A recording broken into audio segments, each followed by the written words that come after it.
Hey, you're listening to Tech Talks with Lou, and I'm Lou Temlett. I hope you're having a good day, and I'm really thankful for you listening. So, this is Tech Talks with Lou, the show in which I discuss the top tech secrets for success from the best in today's digital world. Last time, I spoke with Lucy Smith, a serial entrepreneur with a 30-year career in industry and 6 years working in the field of neurodiversity. We spoke about the strengths and challenges of identifying as neurodivergent and helping organisations and education become more inclusive. If you haven't already listened, head back after this episode and let me know what you think. My guest today is a fellow web developer, determined human and creative director, and has an app to help people wake up feeling great. I'd like to welcome Liz Pendleton to my podcast. Hi Liz, how are you doing? I'm great, thanks, Lou. It's lovely to be here. Thanks. How are you? Oh, very good, thank you. So sharing the space as a female in tech and web developer. Tell me about your journey, because it sounds like you're kind of tech and creative, which I absolutely admire in any human being, bringing two worlds together with kind of psychology and thinking and all sorts of other things. So tell me about your journey so far.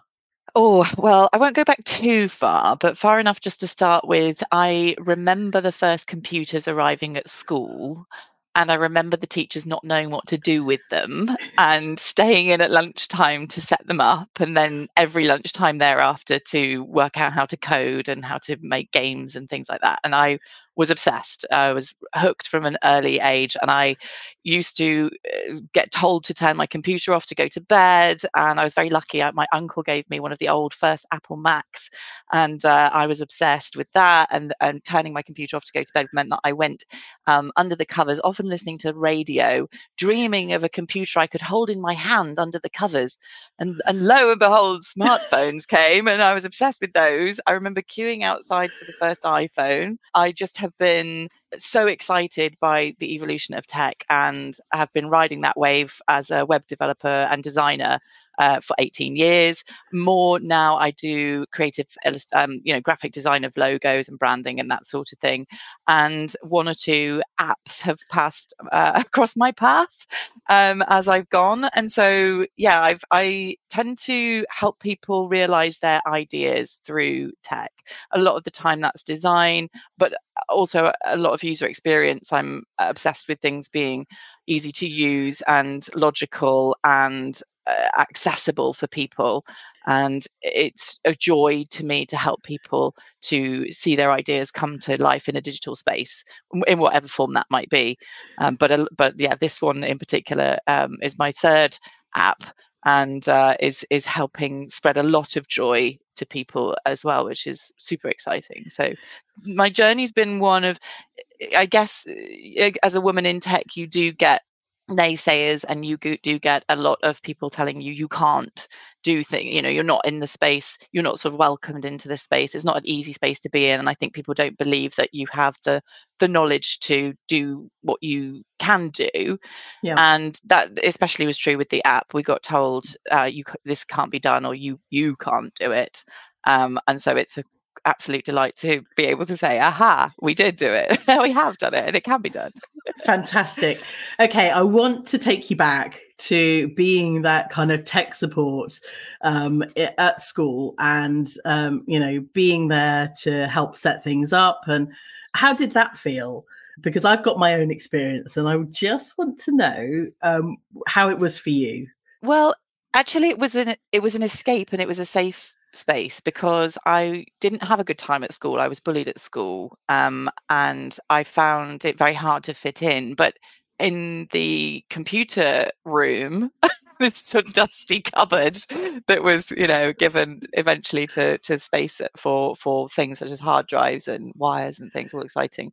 It was a safe space for me, and Yeah. I felt confident, and I learned very quickly that I could explore that world, and teachers were kind of impressed with that, and I could show a little bit of a progression, and I just loved it. Really, it was watching the first sort of games come out, and rinsing them and, then starting to write games. And, that was really wonderful for me. And just finding that creativity as well, learning how to use the first versions of Paint and show my creative side through it as well. So I knew it wasn't, I think web design can be often seen as quite dry, quite boxy, and very 0 1 0 1 1 0. And actually the things that I love doing are busting out of that and doing the unexpected. So that I did a website for a festival that was in a sculpture garden once, and we made it like there was a physical maze at the garden at this beautiful venue. And so I made the site, because it was a very small thing, they were always going to sell out tickets. So I made the website actually what one might consider it slightly inaccessible, but I worked through that to make it accessible, including mazes and puzzles and quizzes, so that you had to sort of go a bit wild to actually get through the site. And that it wasn't like it was going to penalize anyone for getting anything wrong. It was random questions that were just sort of your favorite flavor ice cream or something. I can't even remember, but it was like you could only access the music lineup if you sort of picked from 3 different sort of little snippets of music. It's why I like busting out of the seams. Fantastic. Of typical like linear thinking. I love that. It takes me back to MySpace. Being a female, relatively clever. Able to do a number of things. I resonated with the space you just shared about it being a safe space, to be in a tech room, to be away in kind of somewhere protected because of the knowledge that we had. It gave us some kind of energy or power around us that almost, I want to say an untouchable, but obviously not in the physical state, and not in an ego state either, because I don't think we were in that space. But just being able to have something that gave us joy or gave us intrigue and learning and all of those aspects. But equally, breaking out, I started using Photoshop when I was about 13. So 30 something long years ago, but version 2. And do you remember, because your experience of Paint only having like single layers, so if you put it on the stage or the space, that was it. You had to be almost precision design right from the get-go. If you put it in the wrong place, then you had to start again or just delete it and redo the whole thing. And I feel very blessed to have multi-layer, multi-artboards, multi-spaces. Yes, I absolutely completely resonate with that. I think that sort of Paint of once you've moved a block somewhere, that's it. You can't go again. And I spent hours and hours just doing things by pixels, single pixel. We still do though. Do you still do? I still do things by single pixel. True, but like the joy, the layering. I mean, I remember just exploring that. And I work in Illustrator a lot now, and so and working on GUI, so graphic user interfaces, that for me, making buttons do things is just magic. I love Lottie moving files now, which I've got on my website, and the interactivity of it. I think you're right when you describe that space. It's the immersiveness, the stepping into another world. I mean, I think, probably without over romanticizing it a bit, but like the Lion, the Witch and the Wardrobe, of sort of like stepping through the wardrobe, you're into another world. And when I learned that space, and I realized that I was perhaps a little bit ahead of people and I could help others navigate that space as well. And you quickly become the tech person of your family, don't you? So if anything goes wrong, you're the person to help me make this thing work. And I just love that. But it's definitely had like a magical essence to it. And to be able to create within that space and create layered experiences or layered visuals and interaction is really important to me. So the sort of I don't call myself a pioneer, is a bit big-headed, but definitely experimenting and trying new things that haven't been done before. You're going to be told you can't do. You're probably going to fail a lot, but you're going to come up with something that, like, look what this does. You want to show, look, I made this button do this. No one expected it to do. Amazing. Oh goodness. Okay, you remind me of a website I built back in the mid-90s, where a very established association in the UK, I was kind of their first web developer, taking phone calls, like 20 or 30 phone calls a day with web updates. Literally the server was sat next to me and I was kind of churning through, configuring all the stuff. But making little puffs of smoke come out the back of a car and little beep beep sounds. And you're talking to the most serious senior people in this organization, and they found their inner child, and actually the joy of being able to facilitate something really creative but functioning. I think that's the joy and balance of what we both do. And kind of helping other people. But, it's a leveler. It's a complete leveler. For me, there's no hierarchy in creative tech. You're just listening, experiencing, and sharing that kind of shared experience. And I think, I think that's what comes from your web development and your app development as well. Yes, I think the 2 early apps that I did were pretty simple, but they both had an element of that user interaction with them. So one was for a festival, which was an extreme sports and culture festival, and sounds exciting. Radical. It was very exciting. Lifestyles festival in Hunstanton it was, and the idea there was, as well as having music and a VW show and all being very cool and skateboarding and all that. It was trying to encourage kids to be more active. So we had school days, and so we used, it was right at the beginning of QR codes being a thing, and so we made the app so that you could take part in an activity and then scan a QR code for points. So that bridging the gap between real life experience and the tech to support and to make it fun and engaging and to encourage you to do something that's kind of probably beneficial for you in the long run. I loved doing that, but they were pretty simple, the first 2 apps.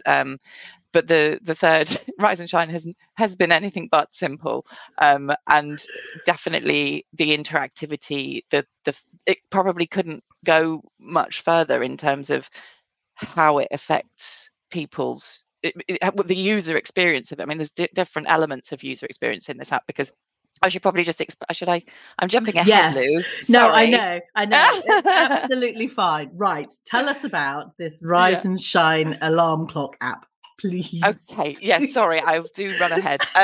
Thank you. Cool. The idea is simply replacing your alarm clock with positive audio. So instead of waking up to a horrendous beep beep beep, get up now noises, you wake up to a gradually uplifting, slowly creeping in, beautiful, drifty music with softly spoken words that increase in volume over time to wake you up slowly and gently, with basically guided meditation, self-hypnosis, positive affirmations. Instead of your jolting awake, you drift in and out of sort of a lucid dream, hallucinatory state. It's kind of magical experience, and the end result is that you wake up feeling great. You have this experience as you wake up. You get the 3, 2, 1 rise and shine at the end of the track, and you're up. And each track lasts a range of lengths from sort of 5 minutes as a short one to a 10, 12-minute longer track. And it's been designed. The idea, again, this is someone else's idea. So it was a friend of mine came to me with this idea. He's a qualified hypnotherapist, and he actually used self-hypnosis through a period of depression that he had, and he recognized the strengths of doing it first thing in the morning and helping, because depression often makes the beginning of the day the hardest part of the day. So getting out of bed can be the hardest. So he came up with the idea and he pitched it to me, and I thought, oh well, that sounds good. And I didn't really know much about it, and I thought, it can't be that hard. Sure, I'll help out. And it is incredibly powerful. And I've gone from just somebody who was sort of interested and I'm going to help you develop this app as I'm a creative person, come up with a brand for you, to actually now I'm a co-founder of it. And I'm an avid supporter of it, and I'm a user of it, and I'm an advocate for it, and a pioneer, because I want people to know that this is coming from an incredible place of power and science. There is logic and science behind this, and it's powerful, and I want people to know about that. And I also want people to understand the benefits.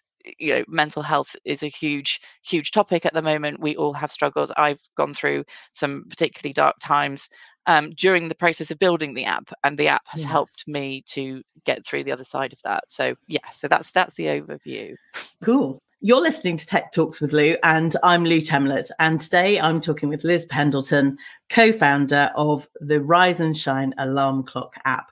So Liz, I just want to go back a little bit and talk about, kind of alarm clocks, waking up, our own body clocks, and how some of us enjoy the snooze button and just that little bit of extra time. I remember as a young child always being the first one up, being very active, and actually as layered up responsibilities and aspects in my life, I've become much more a kind of later day person. But that wasn't who I always was. But when you talk about the kind of burp, burp, burp of the alarm clock, and actually you kind of get heart palpitations, and you kind of go, oh my gosh, I'm in a shock zone. What's happening? Oh, I've got to get up and get on with the day. So it sounds like your app has a much gentler way of kind of supporting individuals.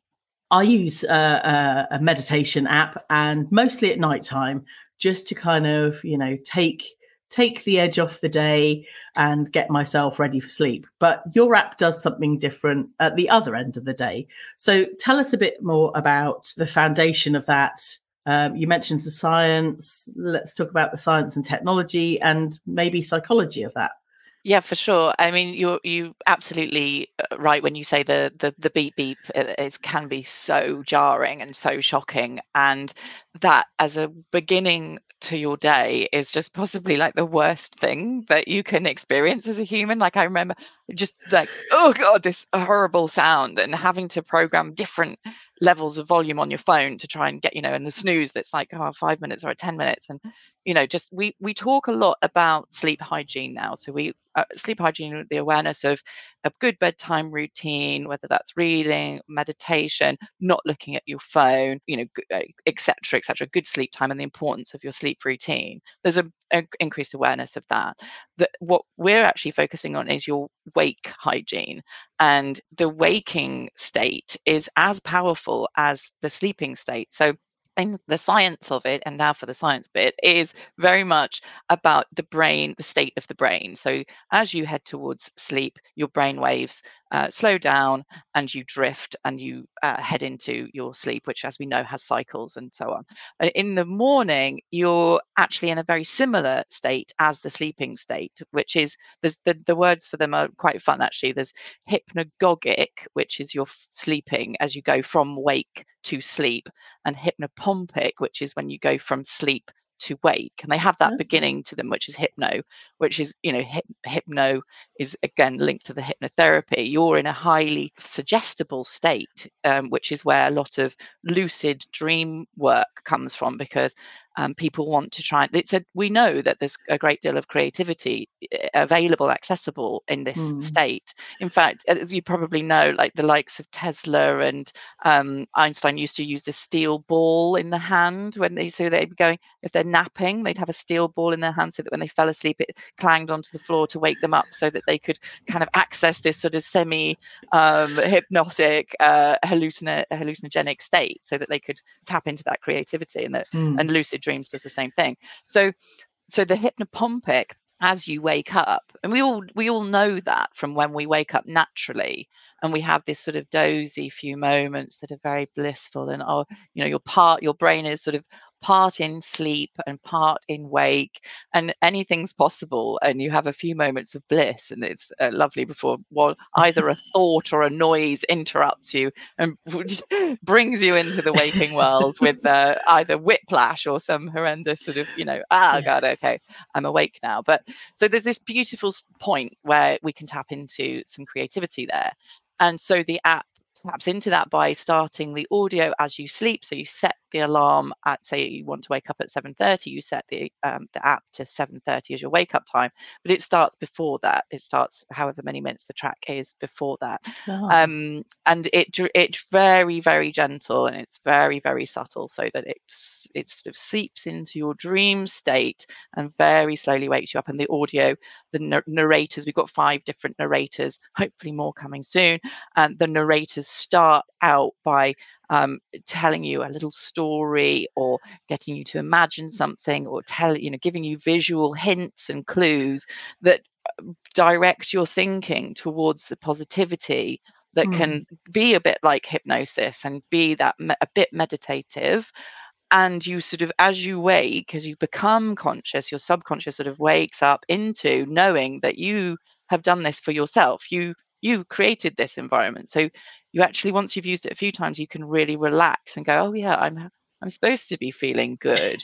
I'm supposed to be enjoying this. This is nice. And someone's telling me lovely things. And then as the minutes clock by, the audio increases in volume, the narrator words get clearer, and it ends each track with the volume being sort of at full. Still, again, you can adjust that setting yourself to your own personal preference with a 3, 2, 1, rise and shine at the end. So you've got a trigger, which is, okay, I'm now getting up, which doesn't encourage you to snooze. And then, not many people know this, but there's a little gap, a little silence there, where most people have actually got up. What we're finding is users mostly get up, a little gap, and then if you're asleep, if you're someone who's going to go back to sleep, there are some chimes to help make sure you don't drift off. So there's like a backup built in. And we always say to people, program your own backup alarm just in case, because people respond differently to it. So it's important. If you need to get up for that 8 o'clock bus or breakfast for the kids, whatever it is, you set your backup alarm for the first few weeks to make sure that you're actually going to get up. But most people experience it very positively, and they wake up going, oh, wonderful. Okay, here we go. Fantastic. Can we just go back to the hypnagogic, which is the period between awake and asleep? Now, I know that watching a movie late or having someone talk to me about a specific topic, then I'm usually taking elements of that conversation or the thing I've listened to or watched into my sleep state, and then wake up really, either energized or feeling quite traumatized by some of the things. So I'm very mindful now about my activities before bed. I always journal before I go to sleep. That's part of my routine, kind of gratitude for the day and, what I've achieved. And I've been doing kind of a number of consecutive days. Actually, today is day 300, consecutively writing my journal, which I'm very grateful for. And I've had a number of kind of peak revelations throughout that time. So being mindful about what input we receive before going to bed, but also being mindful with your app what we receive when we wake up, so that actually we can be in a very kind of good, healthy state from a kind of mental health perspective as well. Yeah, well, first of all, congratulations on your 300-day streak. That's amazing. Inspirational. My journaling is a bit hit and miss, so I'm loving that. You're right. So again, back to the sleep hygiene. You're thinking consciously about what goes into your brain as you go to sleep. That's, people who play a lot of video games report dreams of video games. Especially, there was a study on Tetris, and even people with oh my goodness, I've forgotten what is the name of the brain state of forgetting things. How brilliant is that?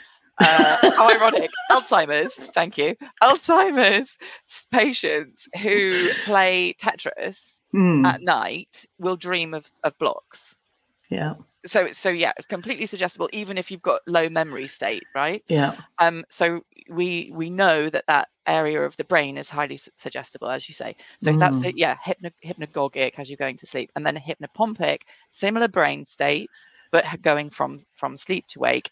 If you get the timing right, and obviously it differs, you don't always hit the right sleep cycle, which is something for the future development of the app. I'd love to partner with the apps that help you track your REM state and get it so that it times it perfectly. So that's an improvement for the future. But when it works well, it totally taps into that part of the brain that is ready and open to suggestions. So the tracks themselves are very carefully written to create a positivity loop in your brain that will go into your day and help you take that first few thoughts beyond your waking state and through to the day. So for example, there are tracks to help you to stop smoking. So we've got a number of different categories in the apps. There's general well-being. There's sort of smoking cessation, which, like I'm saying, is really, really powerful. It uses a trigger. Spoiler alert for anybody who's going to try the app and who wants to stop smoking. It uses the color red as a trigger, as a sort of positive anchor. So you're anchoring with this stop of the color red. And people report, all through the day, they're seeing the color red and remembering that they don't smoke, because that's what the audio's told them in the beginning of the day. Nice. So, you're right in that it's really important what we do. A lot of people know I shouldn't look at my phone first thing. It shouldn't be the first thing I do. So your waking hygiene shouldn't be eyes open, check emails, but or check social, whatever it is that you do. And a lot of people are trying to break that habit. This is a really good way of breaking that habit, helping you to do that, because you're consciously doing something that's a positive hygiene, positive mental health. It's actually also a super easy way if you're struggling with meditation or struggling with doing your mindfulness practices.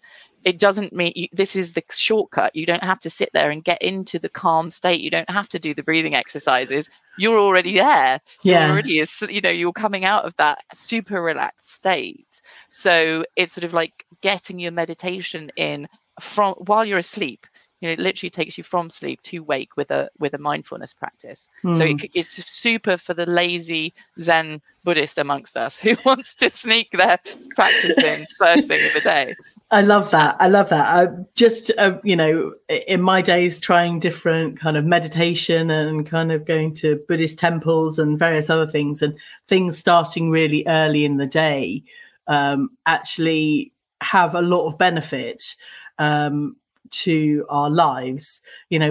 I kind of see that balance, once you've kind of got up, got the kids sorted, and then you're returning to meditation, it's almost too late in the day to do that. You have to do it right from the offset. And I know a number of friends over the years that have been avid meditators right from the very moment they wake up, because I've given myself a belief that I'm not a morning person. Then I've kind of taken on board let's not really try and do anything or talk to anyone until I've had a coffee, or until I've got, some of the priorities out of the way first thing. But actually I really see the benefit of your app kicking in right from even before the moments you wake up.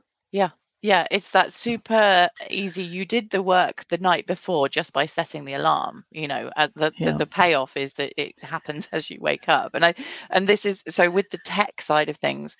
This is version 1 of the app that's live. It's taken us an unbelievable number of development versions to get here, and quite a few years.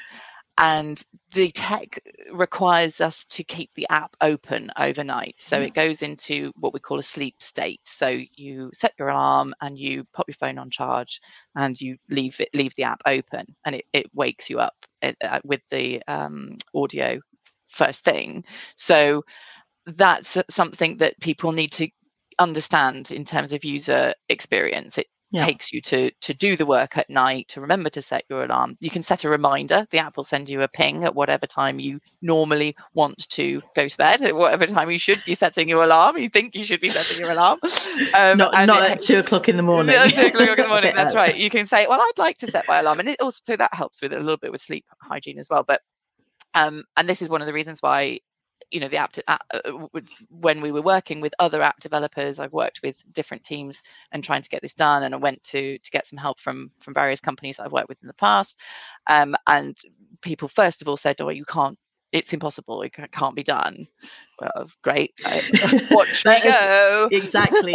Music to your ears. That's exactly what you want to hear. Yeah, that's what I needed to hear. And also then there are lots of people who told us, well, the best way to do this is to have the alarm work like a normal alarm, send a notification so that the user then presses play. And then they listen to the app. And I'm like, no, because you will be awake because you had to look at your phone and you will have seen that you've got 4 WhatsApp notifications and your brain will have thought, who's that? And then you're into conversational mode in your own head, and you've picked up your phone, you've looked at a screen. That's going to trigger your eyes to think, oh, bright light, I'm awake. So we were like, no, that's not going to work. It's really got to be something that happens without any interaction, any conscious effort from you, other than the night before when you set the track.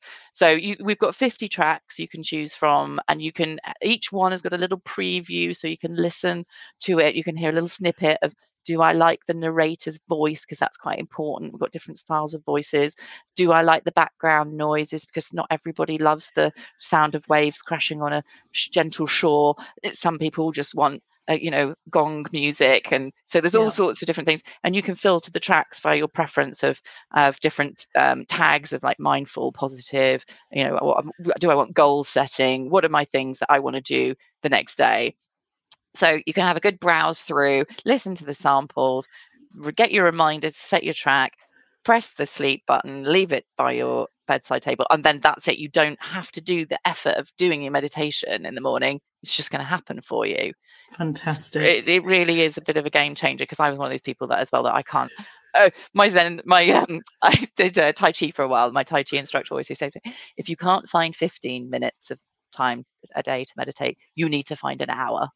And I was like, oh, this is too true. But yeah, I sneak it in the morning with an app. It's very good.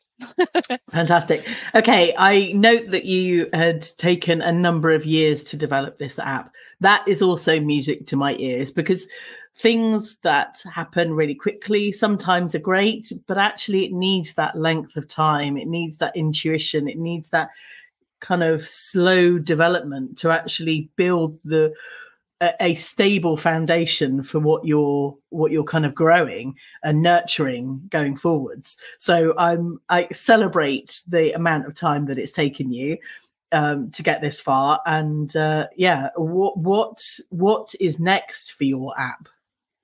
Well, yeah, thank you for that, because I think we've struggled with it. There have been struggles along the way. I think, again, that, like you said, that's probably made us stronger. It's made us more resilient and more determined. Matt, my friend who's the co-founder, he really had a vision for this. He really understood, as a hypnotherapist, he knew what was needed. He didn't actually know much about the science. It's been a learning journey for us both.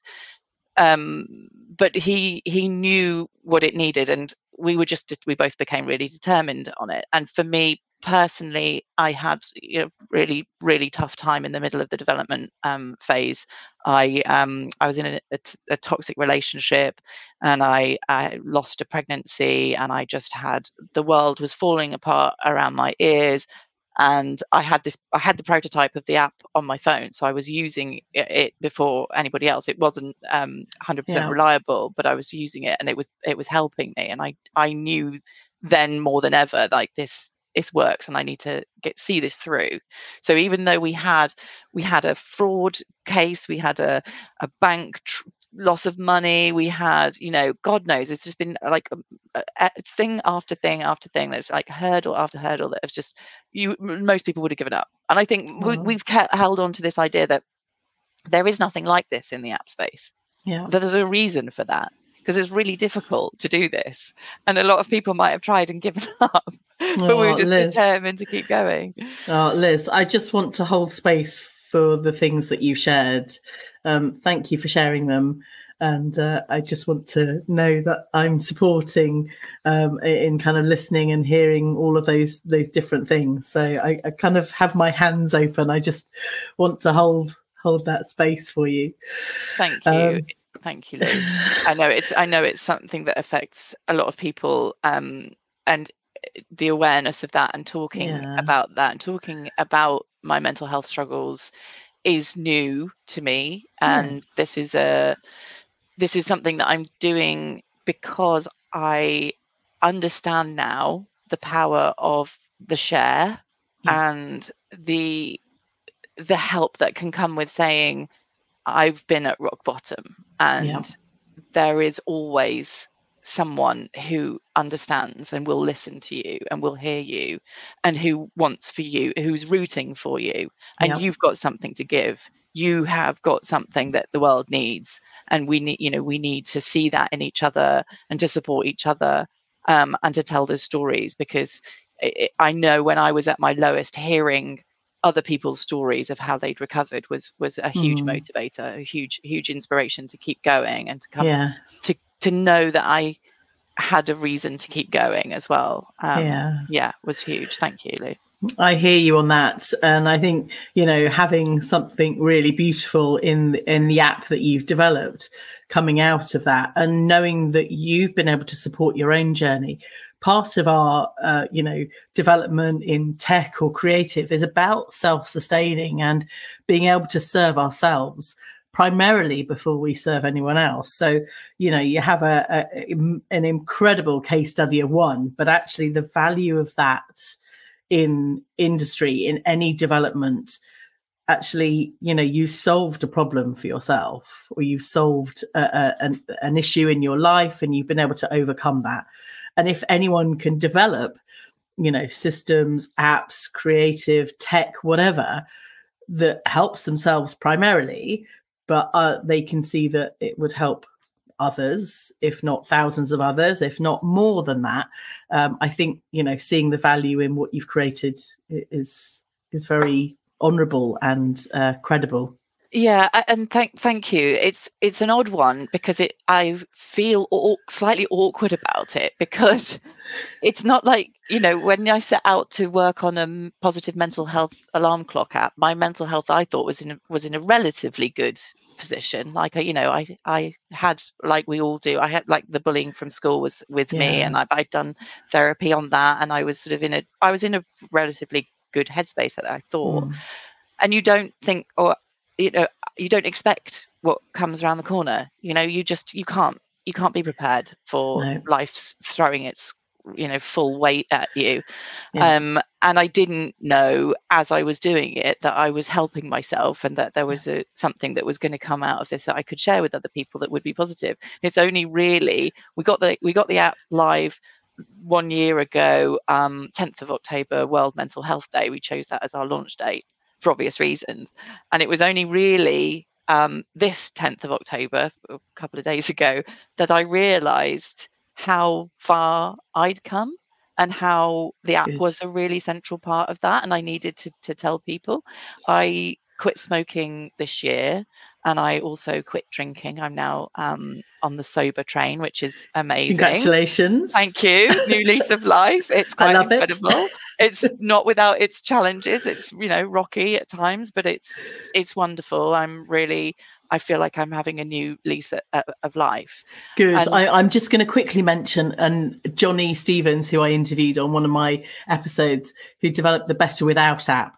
So any alcohol-free drinks or drinking establishments around the UK or around the world can be found on this particular app. I went to a local brewery over the river from me and mentioned it to them. So they've now got like 6 alcohol-free beers that I was enjoying in the sunshine over the weekend. Yes, check out that app as well. fellow app Writing that developers. down. Lovely. Thank you for that top tip. Better without, yeah? Yes. Real. Okay. I actually was really inspired. There was a pub that opened up, I think it's in Weymouth, but I need to check, called the Dry Dock, alcohol-free pub. I'm like, yes, we need more of that. We do. I just want to bring back the tech, because for me, I find humans fairly complicated, but technology is really simple. You mentioned zeros and ones, and obviously that's the foundation machine code of any technological advance. And actually it's really logical, and you can kind of put that framework and process around humanity and around humans to support them in a way that is unfallible, obviously, unless things crash or the internet goes down or whatever, but or you haven't plugged things in properly, or still cables and plugging things in. But the logic of developing apps and frameworks and processes is just feels like a very simple, logical way to support our well-being. Yeah, absolutely. And it's a hugely growing market. Mental health apps are booming out there, and that's a really wonderful sign. And it's a wonderful sign, and it's a really terrible state of affairs. It's a tragic state of affairs. It's a tragic sign, but it comes with awareness, and it comes with using tech to help us. And I think that's absolutely where I'm at with this. So I think, again, having been told you can't, and having been told it wouldn't work, and knowing that the app headaches that we overcame, I know how it works with the science. Just getting it to when we overcame the glitches and got it to do what it was supposed to do, it was so exciting, because phones don't want apps to keep open. They don't want the apps to overrule the phone software. So that was a huge challenge. You can't overwrite your phone software with an app. It's just not going to happen. So the creative solution for that did really take quite a lot of thinking, and to make the user interface work for that. And I can see loads of improvements that, this, like I said, it's first version. So I'm trying to be kind to myself. I have a long list of improvements that I want to make. But yeah, if we can leverage the creativity and experience of people who know mental health and know how to support themselves and others, and we can really get the tech to work for us, then we can solve some huge problems that we have. We just need to make it accessible, affordable. Affordable is a big one for me. I don't want this to be something that's out of reach for people. I really want to be able to get it into the hands of people who need it. I know that there are hurdles to that. Yes. But it's something that we can. There is a bright spark there. There is hope, and hope's so important. Hope is, part of optimism that drives us forward to potential creativity where we need to head. We can't sit in the doldrums in the dark and give up when we've got so many wonderful people and wonderful ideas and incredible tech around us to help us get further forward. I mean, with another hat on, I'm an activist. I'm a climate activist, and the climate grief is real. We all know that, whether you're an activist or you're just at home experiencing the differences in the weather and seeing the news, we are all facing something absolutely huge that's coming down the road faster than we imagined.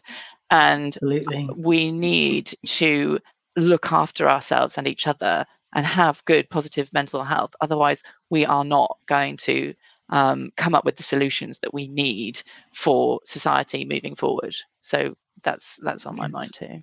Good. Well, thank you for your conversation. If you haven't been and searched up the app already, it is the Rise and Shine Alarm Clock app in your app store. So go and search it up, go and download it, see what it's like.